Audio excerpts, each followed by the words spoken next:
Namaste everyone, welcome back to my channel Rising Partner. My name is Sheetal and today in this video I am going to talk on a very important topic, and this topic is related to your resume. So before you reaches for an interview, your resume reaches there.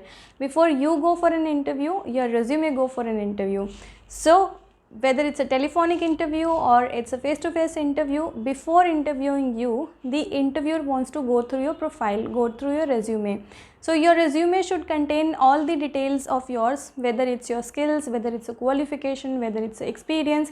So everything should be there in the resume. So here in this video, I'm going to give you around 10 tips, and all those 10 tips will be able to help you out to improve your resume, and end of this video you'll be able to find out that what kind of changes in your resume you have to do and what kind of addition deletion you need to do in your resume. So before starting this video, I would request all of you, if you have not subscribed my channel, please do subscribe my channel and press the bell icon so that you will get the notification of my upcoming videos. And yes, at the end, if you will like my video, please don't forget to hit the like button, because your one like gives me motivation to make more videos. So let's get started and let's discuss about the tips. So tip number 1 is the formatting of your resume. So you have two options while you format your resume. You can format it horizontally or you can format it vertically.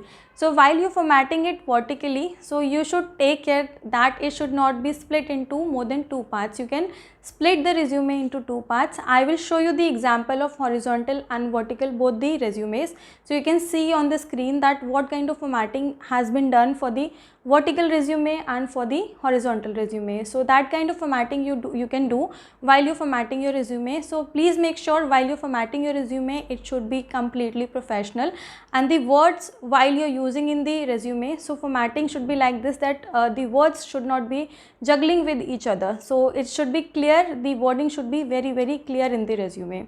Tip number 2, the font style. So while you are writing your resume, you should see what kind of font style you are using. So while using font style, you should take care that it should be professional only. So while writing the resume, you only have to use professional font style.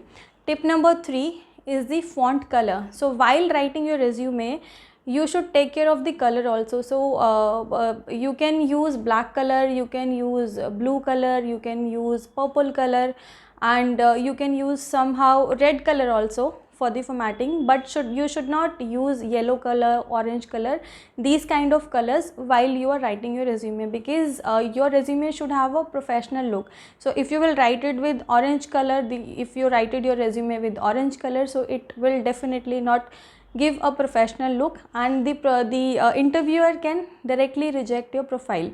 Also, as I told you earlier, the words should not be juggling with each other, because an interviewer does not have much time to give your resume. Okay, so the interviewer has only 3 to 4 minutes to go through your resume. So this is very important. The words should be very clear and precise in your resume. The tip number 4 is the length of your resume. So while writing your resume, you should take care of this, that your resume should be maximum of 2 pages. So if your resume has 5 pages, 6 pages, guys, please avoid it, because interviewer के पास इतना time नहीं होता है that he will read entire of your resume. So you should only need to mention the important details in your resume. You should not mention entire story. So you should take care of it that your length of your resume should be maximum to maximum of 2 pages. It should not be more than 2 pages. So into the 2 pages you have to mention all the details. Tip number 5, to mention your contact details. So it is very important to mention your contact details. Some people do not mention their phone numbers in the resume. So it is, it does not give a good impact to the interview, because that person does not have any way to contact you. So your resume should have your contact details. It should have your complete name, your full name. It should have your contact number. So if you have more than one contact number, maybe you are using 2 contact numbers, you should mention both the contact numbers in the resume, or the contact number where you are mostly available, that contact number should be there in your resume. Your email ID should be there in your resume. You should mention your email ID. And one more tip I would like to give you about the email ID. So use email ID with your name. Do not use email ID like luckyboy, luckygirl@gmail.com kind of email ID. Please do not use it, does not look professional. So use email ID with your name only. So the other thing is address. So it is very important to mention your address, because your address gives an idea to the interviewer or to the recruiter that whether if they need to hire you or not, whether you will be eligible to hire or not, because location and the address really matters. For example, there is an opening in Gurgaon and you are staying in Connaught Place. So if you will mention that you are staying in Connaught Place, that recruiter will have an idea whether he or she wants to take you or not. Okay, so you have to always mention your location. At least you should not mention your complete address, and you should mention your location. If you are staying in Delhi, so the location you are staying in Delhi, you have to mention. Maybe you are staying in Delhi in Janakpuri, maybe you are staying in South Delhi.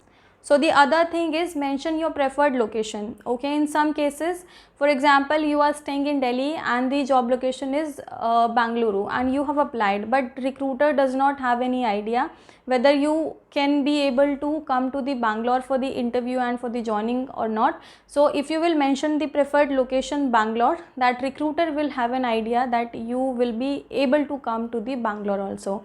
So that will give a clarity to the recruiter that you will be able to work for Bangalore location also. So it is very important that you have to put your address very carefully while you are sending your resume to anybody.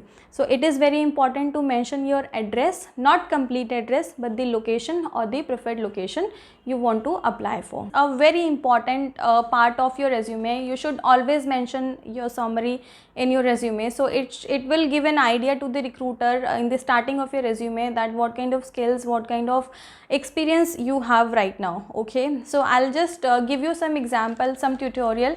You can take examples from here also. Example number 1, HR professional with 6 years of work experience, managing and handling recruitment, onboarding, learning and development, employee engagement, performance appraisal, statutory compliance, team player with excellent communication skills, proven my knowledge and skills during my working tenure. Example number 2, accounts professional with 5 years of work experience, handling bank reconciliation, accounts payable, balance sheet, budgeting, proven my skills and knowledge with high efficiency and accuracy during my working tenure. So here we have seen the example of summary of experienced candidates. So you can modify according to your experience.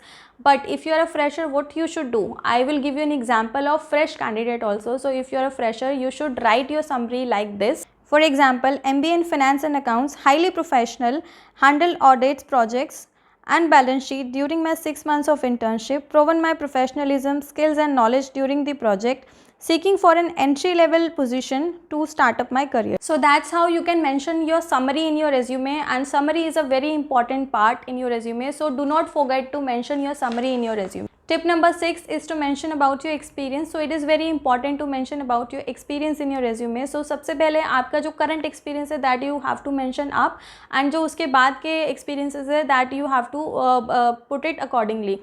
So and also one more thing, it is very important to mention the tenure of your work experience. From the date to date you have to mention. For example, for the current company you are working from June 2018 to till date, so that you have to particularly mention about it. Also you have to mention the bullet points about the responsibilities and the work you are doing right now. So for example, if somebody is taking care of HR and that person is working for the recruitment, payroll kind of things, so that kinds of bullet points should be mentioned in your resume. So it is very important to mention your experience and the bullet points of your work responsibilities. It should be there in your resume. Point number 7, tip number 7, you should always mention about your education qualification. So you can mention your highest qualification in the resume, and it is not mandatory to put your CGPA or percentage in the resume, but yes, if you are a fresher you should always mention in your resume. Okay, one thing I forgot to tell you in the point number 6, that if you are a fresher, that in that case you don't have any experience, so what you should do, you can mention about your internship experiences or any projects if you have handled. So in that section you can mention that kind of details over there. Point number 8, you should mention about your technical qualification if you have any. So this is mandatory to mention over there. Point number 9, mention about your awards and achievements in your resume. So it is very important, if you got any award or if you have achievements which you should mention in your resume, that should be there in your resume. So that will give a recruiter or an interviewer a good impact, and they will look to your achievements and your awards, and it shows that you are a capable candidate. So it is very mandatory to mention about the awards and achievements in your resume. Tip number 10, it is very important about the references. Okay, so it is actually not mandatory to mention the references in your resume. If you want to put it, you can put it, the professional references in your resume, but do not mention that the references will be available on request. This is a very old kind of line, so you should not mention this line in your resume. If you want to put the references, professional references in your resume, you should put it. If you do not want to do it, that's okay, that's not mandatory. You can provide it when required, but please do not mention that line that it is available on request. That looks very unprofessional. So these are the 10 tips from my side in regards to your resume. But still, if you have any questions, any doubt, any kind of query, please do let me know in the comment box. I'll be really happy to help you out. I'll see you soon with a new and informative video. I am Sheetal, signing off for today. Thanks for watching.